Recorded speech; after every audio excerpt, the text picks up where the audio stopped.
Hotman Paris sebut Ferry Irawan nagis-nagis minta uang pulsa ke Vena Melinda.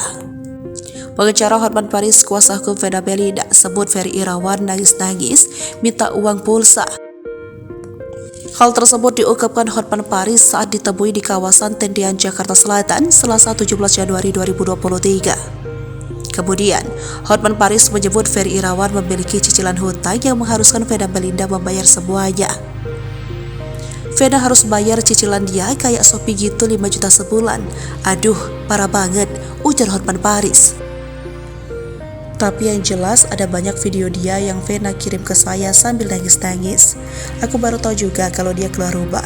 Dia minta uang Grab 150.000, minta uang pulsa 230.000, kata Hotman Paris saat ditemui di kawasan Tendian, Jakarta Selatan.